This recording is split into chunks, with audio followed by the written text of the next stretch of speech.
ॐ श्री राम जय राम। श्री राम जय राम। श्री राम जय राम। ॐ सदाशिवसमारम्भाम् शङ्कराचार्यमध्यमाम् अस्मदाचार्यपर्यन्ताम् वन्दे गुरुपरम्पराम्। श्रुतिस्मृतिपुराणानाम् आलयम् करुणालयम् नमामि भगवत्पादम् शङ्करम् लोकशङ्करम्। शङ्करं शङ्कराचार्यं केशवं बादरायणं सूत्रभाष्यकृतौ वन्दे भगवन्तौ पुनः पुनः। ईश्वरो गुरुरात्मेति मूर्तिभेदविभागिने व्योमवद्व्याप्तदेहाय दक्षिणामूर्तये नमः। ॐ दयाकरं दयाकारं दान्तं धर्मप्रवर्तकं प्रणमामि दयानन्दं मदाचार्यवरं परम्। ॐ शान्ति शान्ति शान्तिः। हरिः ॐ श्री गुरुभ्यो नमः। हरिः ॐ। ॐ भज गोविन्दं भज गोविन्दं गोविन्दं भज मूढमते। भज गोविन्दं भज गोविन्दं गोविन्दं भज मूढमते। सम्प्राप्ते सन्निहिते काले नहि नहि रक्षति डुक्रुन्कर्णे। भज गोविन्दं भज गोविन्दं गोविन्दं भज मूढमते।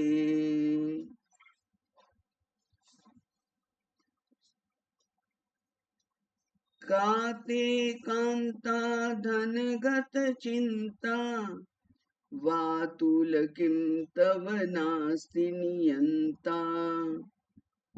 त्रिजगति सज्जन संगतिरेका भवति भवार्णवतरणे नौका। भज गोविन्दं भज गोविन्दं भज गोविन्दं मूढमते। जटिलो मुण्डीलुञ्चितकेशः काषायाम्बरबहुकृतवेषः पश्यन्नपि न च पश्यति मूढः ह्युदरनिमित्तं बहुकृतवेषः। भज गोविन्दं भज गोविन्दं गोविन्दं भज मूढमते। अङ्गं गलितं पलितं मुण्डं दशनविहीतं जातं तुण्डम्।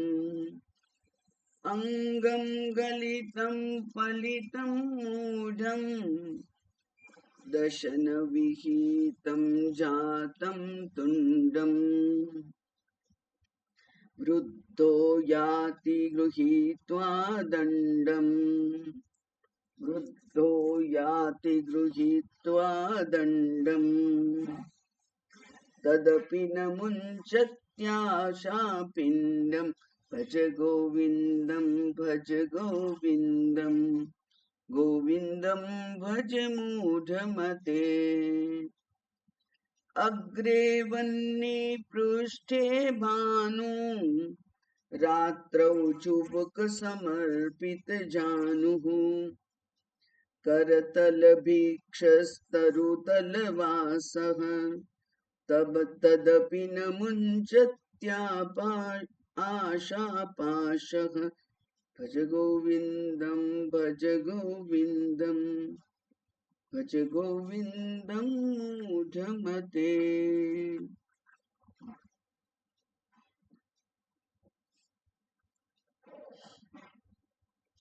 ગઈકાલે આ જોવા પ્રયત્ન કરેલો થોડું. અગ્રે વની પૃષ્ઠે ભાનુઃ રાત્રૌ ચુબુક સમર્પિત જાનુઃ કરતલ ભિક્ષઃ તરુતલ વાસઃ તદપિ ન મુંચતી આશા પાશઃ.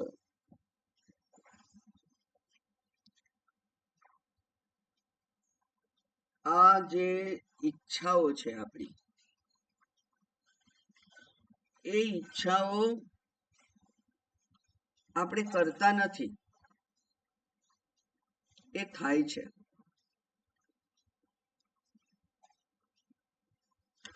આપણી પસંદગી એમાં નથી હોતી,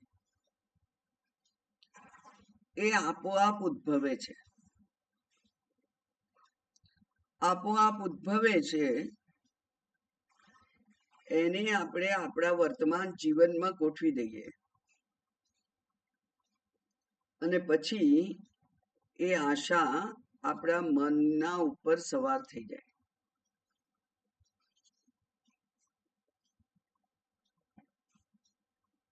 એટલે ઈચ્છા થવામાં કામ વાસનામાં કોઈ અપવાદ જ નથી. ઉપર કેટલા બધા શ્લોક જોયા આપણે કે જેમાં કે છે તદપી ન મુંચતી આશા વાયુ. પછી કટાક્ષ કર્યો કે તું શું આ બધી ચિંતા કરે છે? તને વિશ્વાસ નથી કે ભગવાન છે ચિંતા કરનાર?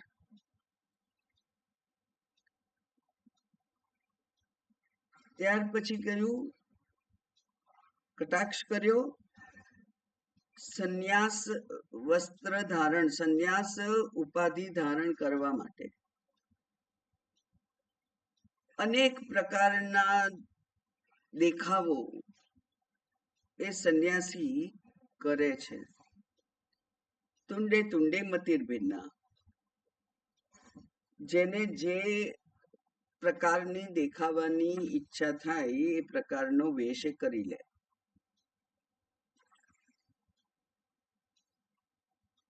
અને એ વેશ દ્વારા મુખ્ય પ્રવૃત્તિ શું થાય છે? તો કે છે ઉદર નિમિત્તમ, ભિક્ષા મેળવવા માટે, જીવન જરૂરિયાતની વસ્તુઓ પ્રાપ્ત કરવા માટે આ જુદા જુદા વેશ લોકો ધારણ કરે છે. એટલે સંસાર અંતર્ગત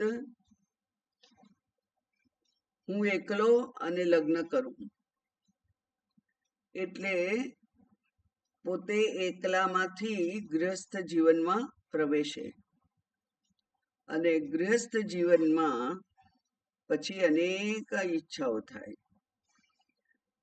એક જે ઈચ્છા પૂરી કરી એના કારણે તો આખું સમગ્ર જીવન બદલાઈ જાય છે. ત્યાં પણ આપણે બહુકૃત વેશ છે. કોઈ નોકરી કરે, કોઈ ધંધો કરે, કોઈ વ્યાપાર કરે, કોઈ મજૂરી કરે, કોઈ એક વ્યવસાય પોતાના હસ્તગત કરે અને કોઈ અનેક વ્યવસાયોમાં હાથ અજમાવે. જ્યાં સફળ થાય ત્યાં પછી એ આગળ ચાલે. આમ વ્યવહાર ચલાવવા માટે અનેક નુસ્ખા કરવા પડે છે. એમાંનો એક છે સંન્યાસ. અને એટલે જ આપણે જોયેલું, એક ચોખત ચર્ચા કરી હતી કે પેલા ચિન્મયાનંદજી આવી એક એમના મન ઉપર પડેલી ઇમ્પ્રેશનને કારણે જ આ સાધુ લોકો પરોપજીવી એવું જીવન જીવે છે. એ શું કરે છે? હિમાલયમાં બધા બહુ છે, શું કરે છે એવું જોવા માટે પત્રકાર તરીકે હિમાલય આવેલા. અને અનેક પ્રકારના સાધુઓ જોયા, જેમ આ શંકરાચાર્યજીએ જોયા છે, એમણે પણ જોયા હશે. પણ એમાં કેટલાક સાધુઓ જે આત્મ તત્વને શોધવા માટે પ્રયત્ન કરી રહ્યા હોય એવા વિચારશીલ મહાત્માઓ પણ એમણે જોયા.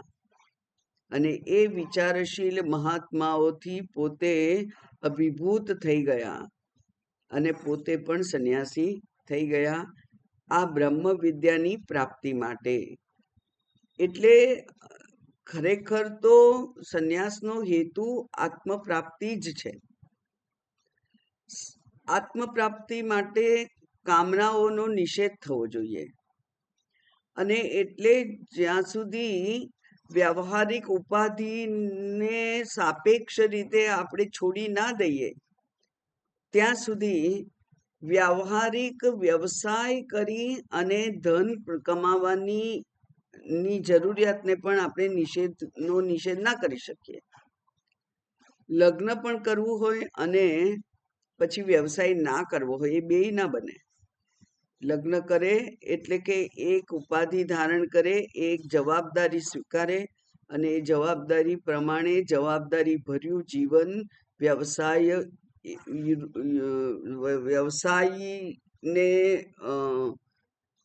ને મહત્વ આપી અને એવું જીવન એને જીવવું પડે. એમાં કેટલાક લોકોને આ સાધુ વેશ ગમી જાય અને એટલે સાધુ વેશ ધારણ કરે. જુદી જુદી પોતાના મનની કલ્પનાઓ પ્રમાણેનો વેશ ધારણ કરે. કોઈ જટા ધારણ કરે, કોઈ મુંડન કરી દે, કોઈ એકે વાળ ઉખાડી અને સાધુ બને. એવા ઘણા બધા હોય. કાશાય વસ્ત્ર પહેરે. એ લોકો ખરેખર તો આ આત્મતત્વને જાણવા માટે, શાસ્ત્રને આત્મસાત કરવા માટે એમણે પ્રયત્ન કરવો જોઈએ. પણ પછી પોતે મુખ્ય ધ્યેયમાંથી ચ્યુત થઈ જાય અને બાહ્ય દેખાવમાં જ એ અટવાઈ જાય. એવા લોકો છે, એમને પર કટાક્ષ કર્યો છે શંકરાચાર્યજીએ. એવા જ કેટલાક લોકો છે વ્યવહારમાં રહ્યા હોય અને વ્યવહારમાં પણ વૃદ્ધાવસ્થા સુધી પહોંચી જાય ત્યાં સુધી એને કોઈકને કોઈક આશા રહેતી જ હોય છે. આ જે તદપી ન મુંચતી આશા પાશમ અથવા આશા પિંડમ એવું પણ છે. પણ એ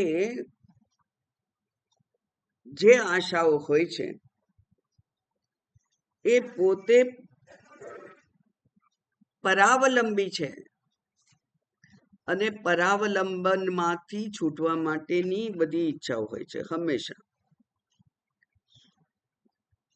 જ્યારે ખરેખર તો આટલા બધા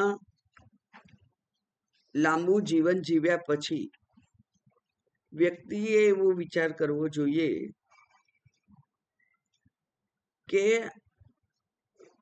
એક પછી એક આશા પૂરી કરી, ઈચ્છા પૂરી કરી અને સુખ માટે વલખા મારવા એમાં કોઈ ડાપણ નથી.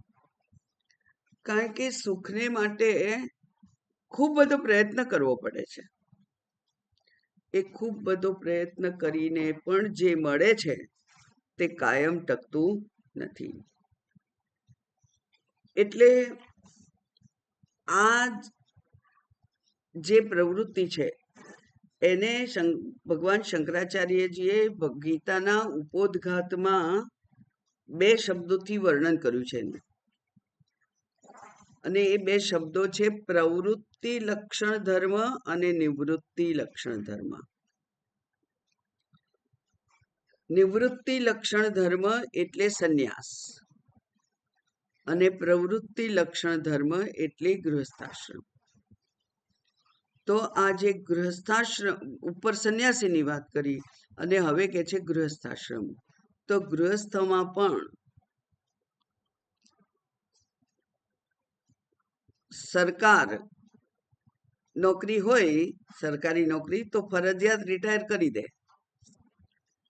પછી જેને સંનિષ્ઠ પ્રયત્નોથી વળગી રહેવા માટે આખી જિંદગી વ્યક્તિએ મહેનત કરી હોય એને ફરજિયાત છોડી દેવું પડે. અને એ છોડવા માટેની જો એની તૈયારી ના હોય, એટલે કે હજુ સુધી એની સાથે અટેચમેન્ટ હોય, તો થોડો વખત માટે એ પોતાનું હસ્તક્ષેપ ત્યાં કરી શકે, પણ બહુ લાંબો સમય સુધી કોઈ ના ચલાવે. અને એટલે એ ફરજિયાત છોડવું પડે છે. તો જો જે વ્યવસાયી લોકો છે, નોકરી કરે છે, એમણે જો ફરજિયાત રિટાયર થવાનું હોય, તો જે ગૃહસ્થ લોકો છે, જેમણે જેમના સંતાનો હવે પુખ્ત વયના થઈ ગયા હોય, સંતાનોના પણ લગ્ન કરી દીધા હોય, તો સમગ્ર સામાજિક વ્યવહાર, આર્થિક વ્યવહાર એ બાળકોને સોંપી અને વ્યક્તિ કેમ નિવૃત્ત થવા માટેની ઈચ્છા ના કરે? કરવી જોઈએ. નિવૃત્તિ હોવી જોઈએ. સમયસર જો નિવૃત્ત થઈ જાઓ તો બંને પક્ષે લાભ છે. સંતાનો પણ એ વ્યવહારને યોગ્ય રીતે કરવા માટે ભૂલો કરીને પણ સક્ષમ થાય, અને વડીલો એ વ્યવહાર સામાજિક બંધનોમાંથી નિવૃત્ત થઈ અને ભજગોવિંદમ અને આ ઈશ્વર સ્મરણ કરી શકે. ઈશ્વર સ્મરણ કરવા માટેની કોઈ ખાસ વય નથી હોતી, પણ સાપેક્ષ રીતે જ્યારે આપણે નિવૃત્ત થયા હોઈએ, સમયની નો અવકાશ હોય આપણી પાસે, ત્યારે આ પરમાત્મા ચિંતન પણ કરવું જોઈએ, આત્મચિંતન પણ કરવું જોઈએ. ભક્તિ દ્વારા, ભક્તિના દ્વારથી આત્મચિંતનમાં પણ આપણો પ્રવેશ થઈ શકે છે. એ બધું એને જાણવું જોઈએ. અને એટલે જ્યારે વૃદ્ધ થઈ ગયા છે ત્યારે પણ ઈચ્છાઓ એનો પીછો જાણે કે છોડતી નથી. પછી એના પછીનો શ્લોક ગઈકાલે શરૂ કરેલો, એ અત્યંત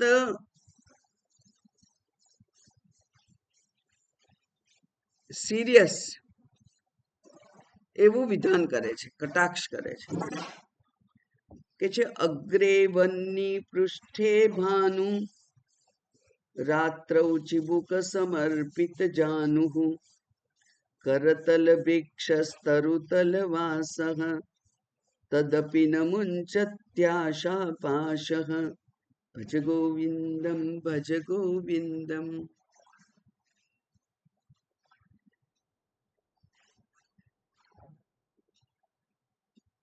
બહુ પરિપક્વ વિચાર દ્વારા સંન્યાસ ના થયો હોય, આવેગાત્મક આવેશમાં આવી અને આ સંસાર છોડી દીધો હોય, અને પછી જે કોઈ પરિસ્થિતિ આવે એનો પોતે સંન્યાસની ઉપાધિમાં રહી અને સામનો કરવો પડે, એવી સ્થિતિ ઊભી થાય ત્યારે કેવી પરિસ્થિતિ થાય છે એની અહીંયા વાત કરી. કે ઠંડીના દિવસો હોય અને પાસે ગરમ વસ્ત્રો ના હોય, બ્લેન્કેટ ના હોય, તો શું કરવું પડે? તાપણી કરવી પડે. આગળ તાપણી કરેલી છે. અને જ્યારે દિવસ હોય ત્યારે સૂર્યનો પ્રકાશ પણ હોય છે. પછી રાત્રે નથી સૂર્ય હોતો અને તાપણી કરીને બેસી રહેવાની એની તાકાત ના હોય. એટલે મોં આમ કરી, બે પગ વચ્ચે છુપાઈ, ટૂંટિયું વાળી અને બેસી રહે. કારણ કે એની પાસે ઠંડીથી બચવા માટે કોઈ ગરમ ધાબળો વગેરે છે નહીં.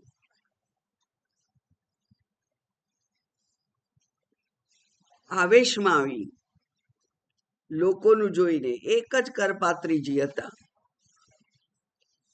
કે જે ખરેખર જ્ઞાની હતા અને પોતાના હાથમાં, બે હાથમાં સમાય એટલું જ ભિક્ષા લઈ અને પોતાનું જીવન ચલાવતા હતા. એવા હતા.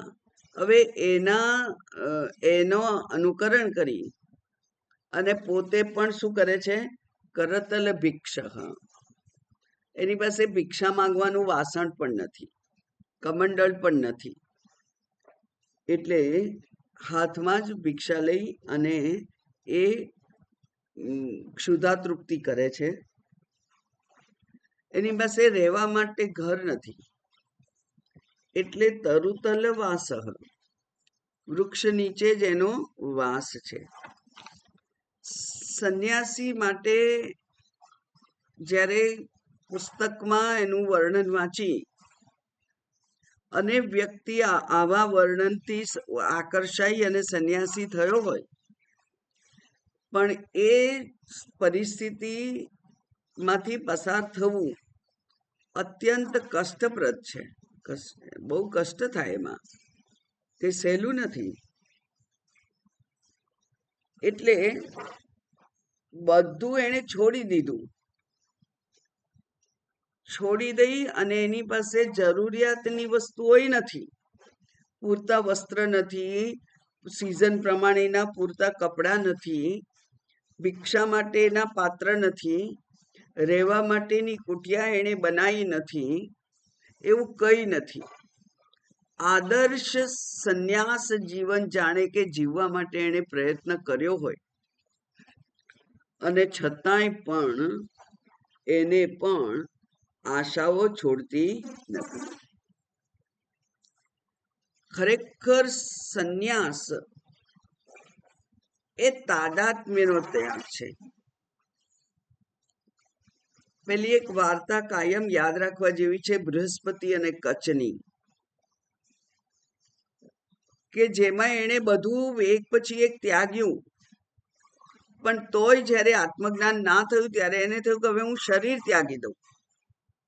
અને એના પિતાએ એને સમજાયો કે ઉભો રે ભાઈ, યેન ત્યજસી તત્યજ, હું તો ત્યાગી.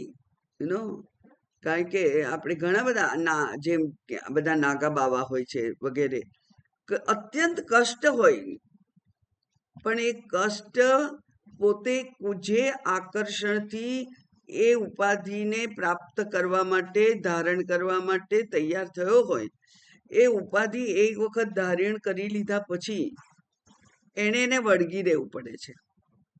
એને અનુકૂળ હોય કે ના હોય, એનામાં પછી પીછેહટ કરવાની હિંમત નથી હોતી. એટલે એને વળગી રહેવું પડે. જે ઉપાધિ ધારણ કરી એને વળગી રહેવું પડે. અને એવી જ્યારે એની સ્થિતિ હોય ત્યારે પણ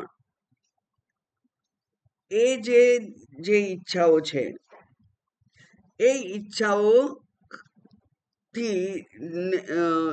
એ ઈચ્છા કેવી હોય?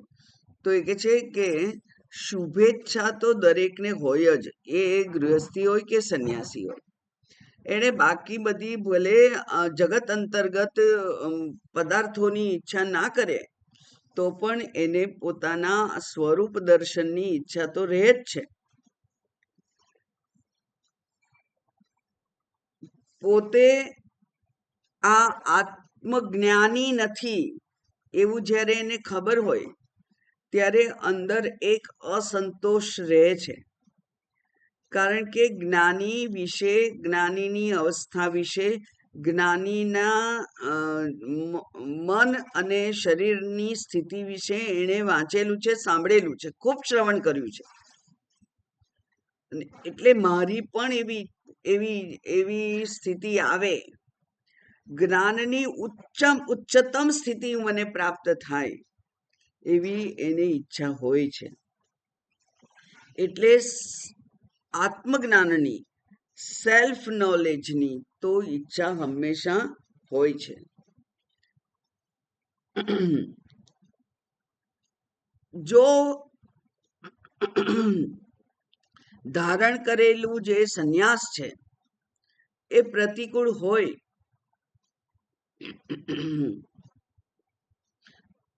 સહન ના થતો હોય આ શરીરથી, તો એને પકડી રાખવું પણ ના જોઈએ. એટલે કે ત્યાગ હંમેશા મનથી કરવાનો હોય છે. અહંકારનો ત્યાગ છે. આ તો એક વખત સંન્યાસી બન્યા એટલે સંન્યાસી અહંકાર થઈ ગયો. હવે સંન્યાસી અહંકાર હોય તો સંન્યાસી સિવાયનું વર્તન હું ના કરી શકું. એ મારા ઉપાધિને માટે યોગ્ય નથી એવું એ વિચાર કરે અને એ પ્રમાણેનું જીવન એને ફરજિયાત જીવવું પડે. એટલા માટે સંન્યાસ બહુ વિચારપૂર્વક લેવાનો હોય છે. જ્યારે સમગ્ર ઈચ્છાઓમાંથી ઉપર ઉઠી અને માત્ર આત્મપ્રાપ્તિની ઈચ્છા રહે ત્યારે એ સંન્યાસ એને એ ગ્રહણ કરી શકે. અને એ સંન્યાસ ગ્રહણ કરવામાં પણ જે જીવન જરૂરિયાતની વસ્તુઓ છે, જે જીવન જરૂરિયાતને જીવનને ચલાવવા માટે, સુખપૂર્વક વિચાર કરવા માટે જે શરીર મનની સ્થિતિ હોવી જોઈએ, એ સ્થિતિ બાહ્ય પ્રતિકૂળતાઓથી રહેતી નથી. એ સામાન્ય નિયમ છે. બાહ્ય પ્રતિકૂળતાઓ હોય તો વિચાર કરવાનું સામર્થ્ય વ્યક્તિનું રહેતું નથી. એ વ્યવહારિક વિચાર હોય, આર્થિક વિચાર હોય કે પછી આત્મવિચાર હોય. એટલે જે આ જ્ઞાન માર્ગ છે, એ જ્ઞાન માર્ગ તો આ બાહ્ય ત્યાગ છે એને બહુ મહત્વ જ આપતો નથી. ત્યાગ હંમેશા આંતરિક હોવો જોઈએ, આંતરિક હોય. એટલે કે આપણે એ ઈચ્છાઓ અથવા એ પદાર્થોમાંથી ઉપર ઉઠી ગયા હોઈએ. એ પદાર્થોથી અનુકૂળતા પ્રાપ્ત થાય છે, પણ અનુકૂળતા આપણને પરતંત્ર બનાવનાર છે. એમ જ્યારે વિચારપૂર્વક એ પ્રતિકૂળતાની ને આપણે સ્વીકારી હોય તો પછી વિચાર સામર્થ્ય ટકી રહે છે. એટલા માટે તાદાત્મ્યનો માત્ર ત્યાગ કરવાનો છે, પરતંત્રતામાંથી ઉપર ઉઠવાનું છે. જે વ્યક્તિને લાંબા સમયથી, વર્ષોથી ચા કે કોફી પીધા વગર સવારમાં કામ શરૂ ના થાય એવી જેને ટેવ પડી હોય, એ આવેશમાં આવી અને ચા કોફી છોડી દે કે હવે તો સંન્યાસી થઈ ગયા, હવે ચા કોફી ના પીવાય, તો પછી એ ટેવ એમને એમ સહજતાથી જતી નથી. એનું વિચાર સામર્થ્ય બહુ કુંઠિત થઈ જાય. એને અત્યંત પ્રયત્ન કરવો પડે એમાંથી ઉપર ઉઠવા માટે. પણ એક વખત ચા પી લીધી અને પછી જો શાંતિથી આત્મવિચાર કરવા માટે બેસી શકાય તો એમાં કંઈ ખોટું નથી. એટલે એવી જે નગણ્ય વસ્તુઓ છે એની જે પરતંત્રતા હોય એ પરતંત્રતામાં ચાલુ રહીને પણ જો આત્મવિચાર કરવાનું સામર્થ્ય પ્રાપ્ત થતું હોય તો એ એ બંનેમાંથી આત્મવિચાર કરવો અને એના માટે અનુકૂળ પરિસ્થિતિ આપણા જીવનમાં ઊભી કરવી એ જરૂરી છે અને એ લાભપ્રદ પણ છે. એટલે મોટા ભાગના જે આપણા સંતો છે, મહાત્માઓ છે, એમણે એની વાત કરી છે કે વેદાંત જે છે એ વાત કરે છે નિષ્કામની, પણ એ એકચ્યુઅલી વેદાંત જે કે છે એ આ જે સ્થૂળ ત્યાગ છે એ સ્થૂળ ત્યાગની વાત નથી કરતું. એ સમજપૂર્વક એમાંથી ઉપર ઉઠી જવા માટે, એમાંથી આપણે મેચ્યોર બનવા માટેની વાત કરે છે. જેમ લખોટી, ફુગ્ગા, જુદી જુદી કાર્ડ ગેમ્સ રમતા હતા નાના હતા ત્યારે. ધીમે ધીમે જેમ જેમ વિચાર સામર્થ્ય વધ્યું તેમ તેમ તે જે આકર્ષણો હતા બાળપણના એ છૂટી ગયા કે છોડ્યા. આપણે છોડ્યું નથી, છૂટી જાય છે. એવી જ રીતે જ્યારે આત્મવિચાર કરવાની સમજ ઊભી થાય ત્યારે વ્યવહારિક ઈચ્છાઓ જે છે એ સરી જાય છે, એને છોડવી નથી પડતી, કારણ કે એના કરતા વિશેષ મહત્વનું એવું કંઈક મારે પ્રાપ્ત કરવું છે. એટલે એ સામર્થ્ય પ્રાપ્ત થઈ જાય છે. અને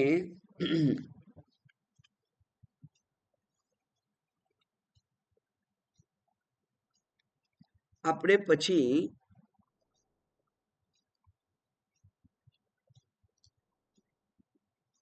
કામનાગ્રસ્ત નથી રહેતા. કામનાગ્રસ્ત નથી રહેતા. મારે આમ જોઈએ, મારે આ જોઈએ, મારે આ જોઈએ, એ નથી રહેતું. એટલે અહીંયા આ 16મા શ્લોકમાં જે વાત કરી એમાં તો જેણે દેખાદેખી આવેશમાં આવી અને સંન્યાસ ગ્રહણ કર્યો હોય અને પછી સંન્યાસમાં જે ત્યાગપૂર્વક જીવન જીવવાનું હોય એ એનાથી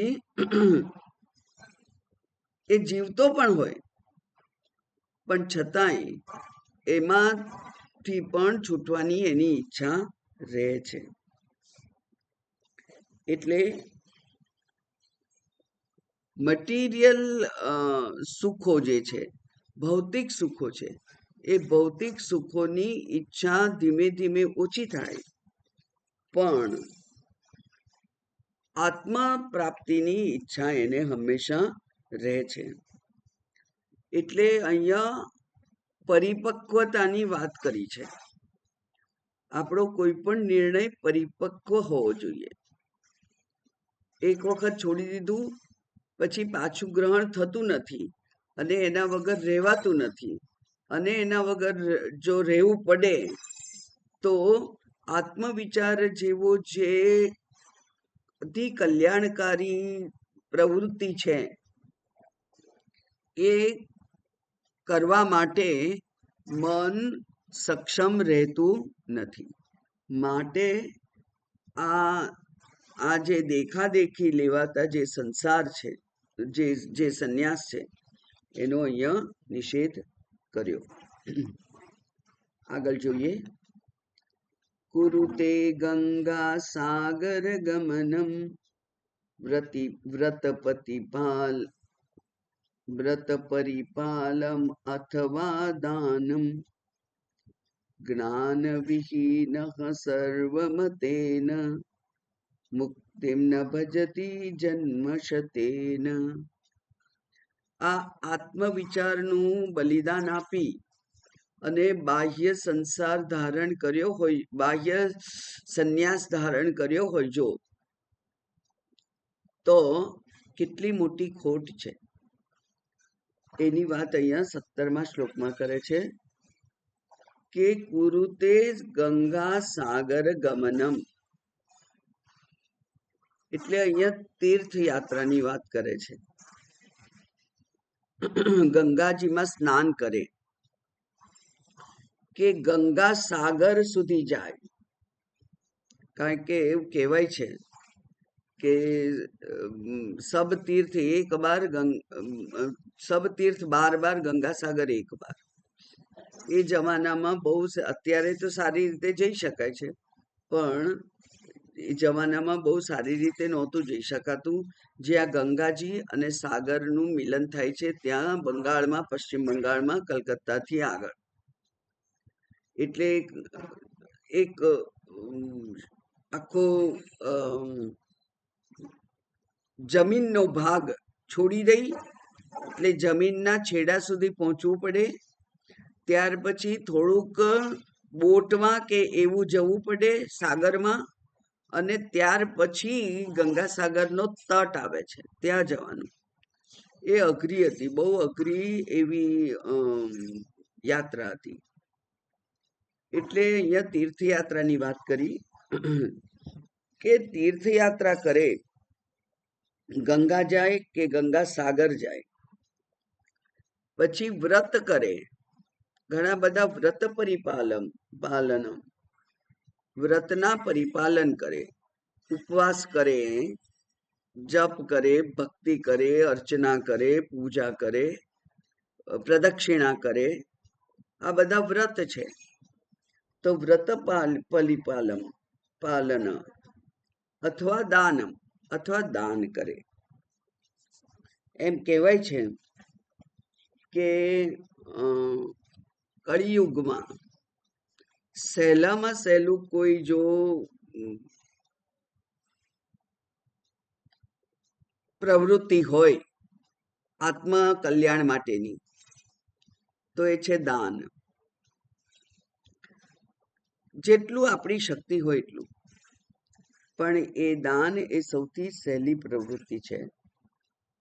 કુરુતે ગંગા સાગર ગમનમ વ્રત પરિપાલનમ અથવા દાનમ.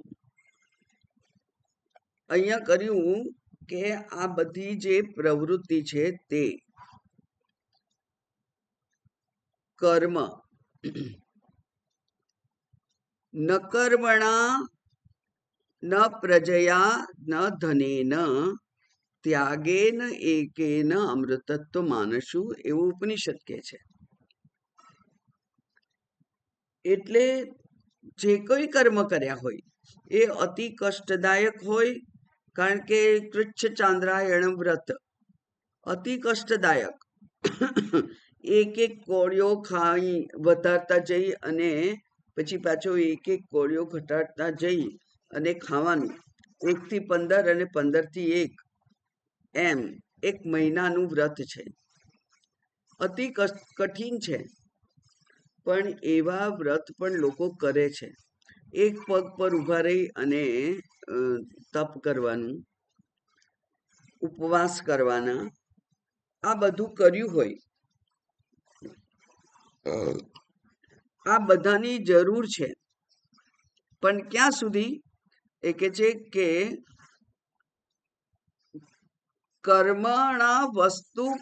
કર્મણા ચિત્ત શુદ્ધયે, કર્મથી ચિત્ત શુદ્ધિ થાય, અંતઃકરણ શુદ્ધિ થાય, પણ ન વસ્તુ ઉપલબ્ધયે, પણ આત્મ પ્રાપ્તિ કર્મથી થઈ શકે નહીં, એની મર્યાદા છે.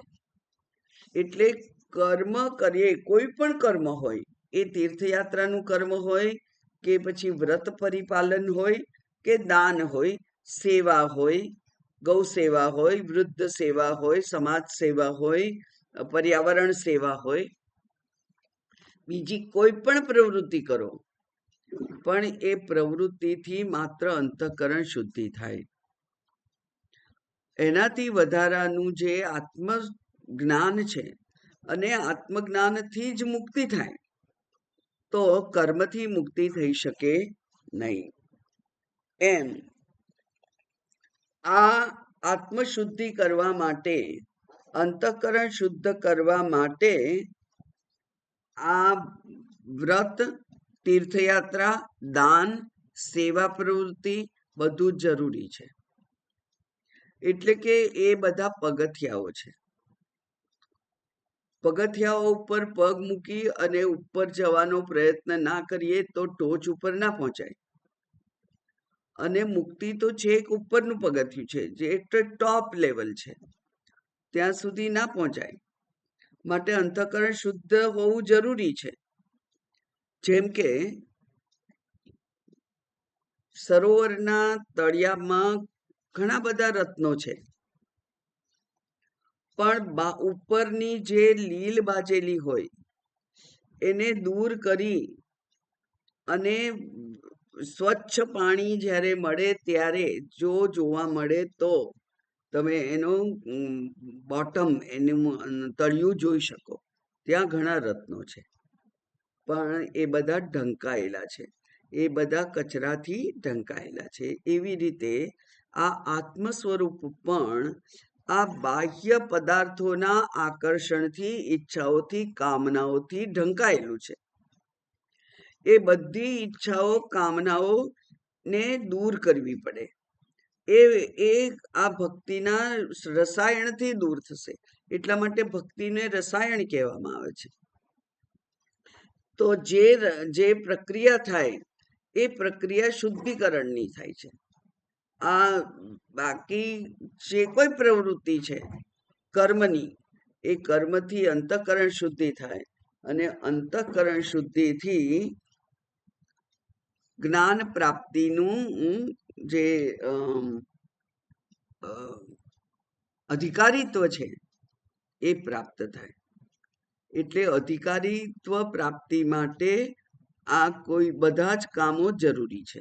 એટલે જ્ઞાન પ્રાપ્તિ માટે આત્મજ્ઞાન, મુક્તિ માટે આત્મજ્ઞાન, પણ આત્મજ્ઞાન પ્રાપ્ત કરવા માટે જ્ઞાન યોગ્યતા, અને જ્ઞાન યોગ્યતા એટલે અધિકારીત્વ, અને અધિકારીત્વ એટલે અંતઃકરણ શુદ્ધિ. તો અંતઃકરણ શુદ્ધિ છે એ આ બાકીના બધા જ કર્મોથી થાય. જે કોઈ પરમાત્માને અનુલક્ષીને કરવામાં આવે એ બધા જ કર્મોથી આત્મશુદ્ધિ થઈ શકે. એ આત્મશુદ્ધિથી મન જ્યારે શુદ્ધ બને છે, મન જ્યારે આ બાહ્ય આકર્ષણોથી મુક્ત બને છે સાપેક્ષ રીતે, એ ક્યારે બને? તો એ બાહ્ય આકર્ષણો મને પૂર્ણ બનાવી શકે નહીં એવી જ્યારે એની સમજ ઊભી થાય ત્યારે એ એમાંથી છૂટે. એટલે તમે તીર્થયાત્રા કરો. હવે તીર્થયાત્રાનું કેમ મહત્વ છે? કારણ કે જૂના જમાનામાં તીર્થયાત્રા આમ અત્યારે જેવી રીતે ઉડીને જઈએ છીએ કે વાહનથી જઈએ છીએ એવી સહેલી નહોતી. પહેલા તો આ ચારધામ યાત્રા, બદ્રીનાથ, કેદારનાથ, ગંગોત્રી અને યમનોત્રી હિમાલયમાં, એ અત્યંત કઠિન હતી. એટલે ગામડામાંથી લોકો જ્યારે યાત્રા કરવા સંઘ જતો, લોકો જતા, ત્યારે એમને જાણે કે અંતિમ વિદાય આપી દેતા હતા એમના કુટુંબીજનો. એવી વિદાય આપતા હતા કે પાછા નાએ આવે. જે જતા હતા એ પણ એવા મનથી, એવી બુદ્ધિથી જતા હતા કે આપણે પાછા આવીએ તો આવીએ, ને ના આવીએ તો ભગવાનના ચરણોમાં સમાઈ જઈશું. એટલી કઠિન યાત્રાઓ હતી. 4 ધામની યાત્રા 4-6 મહિના ચાલતી. એટલે ખાલી હરિદ્વાર સુધી ટ્રેન જતી કે બસ જતી, અને પછી હરિદ્વારથી ઋષિકેશ સુધી જતી હશે, અને ત્યાર પછી ઋષિકેશથી આગળ જે છે એ બધું જ ચાલવાનું. સમગ્ર પગપાળા હતું. બદ્રીનાથ, કેદારનાથ, ગંગોત્રી, યમનોત્રી. અત્યારે આપણે બસમાં કે કારમાં જઈએ તોય થાકી જઈએ છીએ, જ્યારે ત્યાં તો ચાલતા જવાનું. અને ચાલતા જવાનું એટલે જે કોઈ સગવડ મળે, જેવું ખાવાનું મળે, જેવું રહેવાનું મળે, જેવી પથારી મળે, ત્યાં સંતોષ માનવાનો હોય, બધાની સાથે હળી મળીને રહેવું પડે. એટલે ત્યાં પણ રાગ દ્વેષથી વ્યવહાર ચાલે નહીં. આમ અત્યંત કઠિનતાપૂર્વક કરેલા જે વ્રતો હોય તે, એનાથી અંતઃકરણ શુદ્ધિ થાય, રાગ દ્વેષની સાપેક્ષ રીતે નિવૃત્તિ થાય. અત્યારે બધી સગવડો સાથે આપણે જઈએ તો પણ કોઈક આશ્રમમાં 4 દિવસ રહેવાનું હોય તો ત્યાંની વ્યવસ્થા પ્રમાણે આપણે એડજસ્ટ થવું પડે, ત્યાંની વ્યવસ્થા પ્રમાણે રહેવું પડે. બાકીના બધા લોકોની જે પ્રવૃત્તિ હોય એ પ્રવૃત્તિમાં સહર્ષ આપણે આપણું યોગદાન આપવું પડે, ભાગ આપવો પડે. એટલે તન મન ધન જે પ્રકારની સેવા આપણાથી થઈ શકે એ સેવા કરીએ ત્યારે અંતઃકરણ શુદ્ધિ થાય છે. એ અંતઃકરણ શુદ્ધિ પછી વ્રત પરિપાલન. તો ઉપવાસ કરવો, લાંબા ઉપવાસના, એટલે કે નવરાત્રિ કરે છે લોકો, અધિક મહિનો કરે છે, શ્રાવણ મહિનો કરે છે, એક ટાઈમ જમે છે, માત્ર ફળ ખાઈને રહે છે, મીઠા વગરનું ખાવાનું ખાય છે ચૈત્ર મહિનામાં. આ બધા જે વ્રતો છે એ વ્રતોથી મન મજબૂત થાય છે, સંકલ્પ શક્તિ વધે છે. શરીરને તો ફાયદો થાય છે પણ સંકલ્પ શક્તિ પણ વધે છે. એટલે આપણી સંકલ્પ શક્તિ વધે અને એ બધી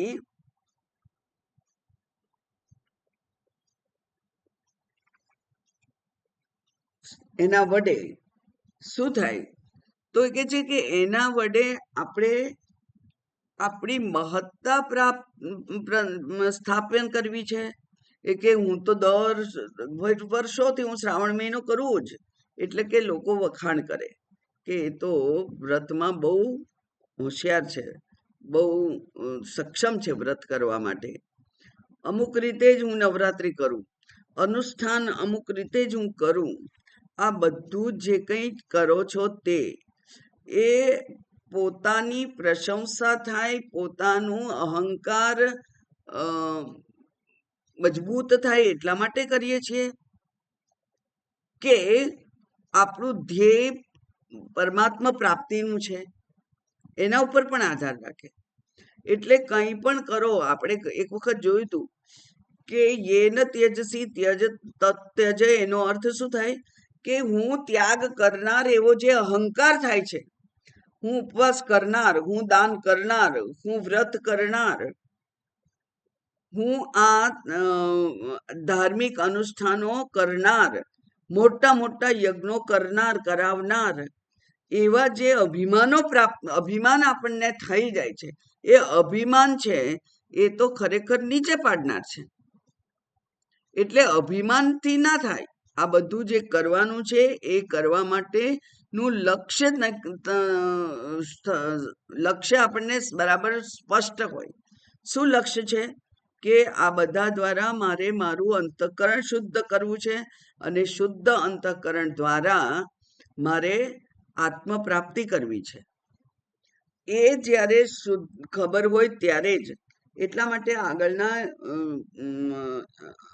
લીટીમાં કહ્યું એ કે છે કે જ્ઞાન વિહીન સર્વમતેન એટલે બધા જ મતાવલંબીઓ, બધા જ મહાત્માઓ એક અવાજે એમ કે છે કે આ બધી જે કોઈ ક્રિયાઓ કરો છો તમે, એ ક્રિયા જ્ઞાન વગર જો કરો, એટલે કે લક્ષ્યની સંકલ્પ વગર, લક્ષ્યની સ્પષ્ટતા વગર જો કરો તો એ બધું નકામું છે. એનાથી મુક્તિ ન ભજતી, એનાથી મુક્તિ મળતી નથી. એટલે કોઈ પણ ક્રિયાથી મુક્તિ મળતી નથી. ક્યારે? જન્મ શતેન, 100 જન્મો સુધી પણ તમે આ બધું વ્રત કરો, દાન કરો, તીર્થયાત્રા કરો, ભજન કરો, સેવા કરો, પેલા અધિષ્ઠાન કરો, પણ એનાથી મુક્તિ મળે નહીં. એટલે કર્મથી કદી મુક્તિ મળતી નથી. માત્ર જ્ઞાનથી જ મુક્તિ છે. અને જ્ઞાન મેળવવા માટે અંતઃકરણ શુદ્ધ હોવું અત્યંત જરૂરી છે. અને અંતઃકરણ શુદ્ધ કરવા માટે આ બધા જ કર્મો છે એ પોતપોતાનો ફાળો આપી શકે. એટલે સહાયકારક સાધનો તરીકે એ બધાનો ઉપયોગ કરી ભક્તિ, યોગ, કર્મયોગ, સેવા, દાન, આ બધી જ પ્રવૃત્તિઓ એ માત્ર અંતઃકરણ શુદ્ધિ માટે જ છે. એટલે અંતઃકરણ શુદ્ધિ દ્વારા પછી જ્ઞાન પ્રાપ્તિ થઈ શકે. એટલે સાધન જો યોગ્ય હોય તો સાધ્ય સુધી પહોંચી શકાય. માટે જ્ઞાન છે એ અત્યંત જરૂરી છે. આ બધા જે ગંગા સાગર એટલે કે તીર્થયાત્રા કરો કે વ્રત પરિપાલન કરો કે દાન કરો, અનુષ્ઠાન કરો, મોટા મોટા યજ્ઞ કરો, કરાવો, કંઈ પણ કરો, પણ એ બધું જો લક્ષ્યની પ્રાપ્તિ માટે ના હોય, લક્ષ્યની સ્પષ્ટતા સાથે ના હોય, તો એ બધું કોઈ ઉપયોગી થતું નથી. અત્યારે તો બધી જ યાત્રાઓ પર્યટન બની ગઈ છે. હમણાં 2 દિવસમાં શંકરાચાર્યજીએ એના ઉપર કટાક્ષ કરેલા. કેટલા એ કે છે કે આ જે પર્યટન સ્થળો છે એનો વિકાસ કરવો, વિકાસ કરવા માટે બધા તીર્થ સ્થાનોનો વિકાસ કરવાના બહાને પર્યટનને વિકાસ ને પ્રાધાન્ય મળી ગયેલું છે. લોકો ફરવા જાય છે, દર્શન કરવા નહીં. એટલે કે જે એક ઉર્જા હતી, જેને કહેવાય કે એક પોઝિટિવ ઉર્જા હતી, સકારાત્મક, એ નથી રહી. એવી જ રીતે તમે જ્યારે શારીરિક, માનસિક, આર્થિક એવું કષ્ટ સહન કરી અને યાત્રા કરો, દર્શન કરો, તો એ દર્શન છે એ દર્શન એ અત્યંત ઉપકારી બને. જ્યારે અત્યારે તો સરળતાથી દર્શન થાય, અને એમાં પણ તમે જો વીવીઆઈપી ટિકિટ લઈ ખરીદી લો તો તમને એના કરતા સરળતાથી થાય. એટલે કે પૈસાથી ભગવાનના દર્શન થાય છે. પૈસાથી ભગવાનના દર્શન થવા કદી શક્ય છે? એ પણ વિચારવું જોઈએ, વિચાર માંગી લેવું છે. માટે પર્યટનમાં જઈએ છીએ કે પરમાત્માના દર્શન માટે જઈએ છીએ. તીર્થયાત્રા કદી કષ્ટ વગર ના થાય, એ કષ્ટથી થવી જોઈએ. એટલા માટે ત્યાં કહ્યું કે તમે જે કંઈ કરો તે પણ જો જ્ઞાન વગર એટલે કે લક્ષ્યની સ્પષ્ટતા વગર જો કર્યું હોય, એટલે કે આ અંતઃકરણ શુદ્ધિ માટે હું આ કરું છું, અને શુદ્ધ અંતઃકરણ દ્વારા મારી ઈચ્છા તો આત્મ પ્રાપ્તિની જ છે. અંતિમ ઈચ્છા સતો માં સદગમય, તમસો માં જ્યોતિર્ગમય, મૃત્યોર્માં અમૃતમ ગમય. જે મૃત્યુ અને મૃત્યુથી ગ્રસિત એવું આ શરીર અને આ જગત જે છે, એમાંથી હે ભગવાન મારે ઉપર ઉઠવું છે, એ લક્ષ્ય છે. એ લક્ષ્યની સ્પષ્ટતા ના હોય તો બધા જ એમ કે છે કે 100 જન્મો સુધી પણ આ જે પ્રયત્ન તમે કરો છો એ બધા નકામા છે. નકામા છે એવું બોલવાનો હેતુ એવો નથી કે એ ના કરવા જોઈએ, પણ એની મર્યાદા સમજીને એ શું આપવા માટે સક્ષમ છે એ જાણી અને પછી એ કરો. એ માત્ર અંતઃકરણ શુદ્ધ કરવા જ સક્ષમ છે, એનાથી જ્ઞાન નહીં થાય. જ્ઞાન માટે તો વિચાર જ કરવો પડે. વસ્તુ સિદ્ધિ વિચારેણ નતુ કર્મ કોટિભિઃ. કરોડો કર્મ કરો તો પણ આત્મ પ્રાપ્તિ ના થાય. એ તો આત્મ વિચાર કરવાથી જ થાય. આત્મવિચાર કરવા માટે સમર્થ એવું મન જોઈએ, શુદ્ધ મન જોઈએ. અને શુદ્ધ મન કરવા માટે રાગ દ્વેષથી એને સાપેક્ષ રીતે મુક્ત કરવું પડે. અને રાગ દ્વેષથી મુક્ત કરવા માટે બાકીની બધી જ ધાર્મિક વિધિઓ છે એનો અનુપાલન કરી શકાય. પણ ત્યારે પણ એ કરો ત્યારે પણ અહંકારને પોષવા માટે આપણે કરીએ છીએ કે આ રાગ દ્વેષથી મુક્ત થવા માટે એ પણ જોવું જોઈએ. એટલે કોઈક સંઘ લઈ ગયા તો અમારું નામ થાય એટલે અમે 50 જણને યાત્રા કરાવી. તો એ 50 જણને યાત્રા કરાવવી એ નામ કમાવા માટે હતું, તો પછી એનાથી અંતઃકરણ શુદ્ધિ ના થાય. એ તો અહંકાર પોસાય, જેને આપણે ક્ષીણ કરવાનો છે એ પોસાઈ જાય. એટલે એટલા માટે જે આ ટ્રેડિશનલ સંન્યાસીઓ હોય છે ને, એ લોકો એમ કે છે કે કોઈ પણ ઉપાસના, સાધના, ધાર્મિક પ્રવૃત્તિ એને ખાનગી રાખવાની હોય. એટલે એને એની વાતો ના કરવાની હોય કે હું તો 1 કલાક પૂજા કરું, કે હું આમ કરું, કે હું આમ કરું, કે હું 11 દિવસે તો માત્ર એક જ ફળ ખાઉં. કે એટલે કે કોઈ પણ જે ધાર્મિક વિધિ તમે કરો છો, ઉપાસના કરો છો, જે અનુષ્ઠાન કરો, અથવા જે કઈ વ્રત તમે કરતા હો, એની જાહેરમાં ચર્ચા ના થવી જોઈએ. એટલે કે તમારા અહંકારને પુષ્ટિ મળે એવું એ ના થાય એના વડે, એ પણ જોવું જરૂરી છે. એ પ્રમાણેનું જો તમે આ કરો તો એનાથી અંતઃકરણ શુદ્ધિ થાય અને જ્ઞાન પાત્રતા પ્રાપ્ત થાય. જ્ઞાન પાત્ર બનીએ ત્યાર પછી વિચાર કરવાથી જ, એટલે કે શાસ્ત્ર અને ગુરુની સહાયથી ન અકૃત કૃતેન પ્રાપ્યસી, તું આ જે અકૃત આત્મા છે એને કંઈક કરીને પ્રાપ્ત કરી શકીશ નહીં. એવું જ્યારે પેલા વ્યક્તિને કહેવામાં આવે ત્યારે એને ખબર પડે છે કે મારે તો આત્મવિચાર કરવો પડે એમ છે. એટલે જ્ઞાન વિહીન સર્વમતેન મુક્તિ જન્મશતેન ન ભજતી ન પ્રાપ્યસી. તું પ્રાપ્ત કરી શકીશ નહીં 100 જન્મોથી પણ. કે બાકી કાલે જોઈશું.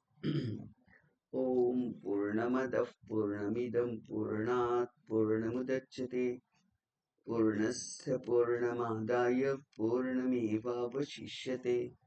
ઓમ શાંતિ શાંતિ શાંતિ. હરિ ઓમ. શ્રી ગુરુભ્યો નમઃ. હરિ ઓમ.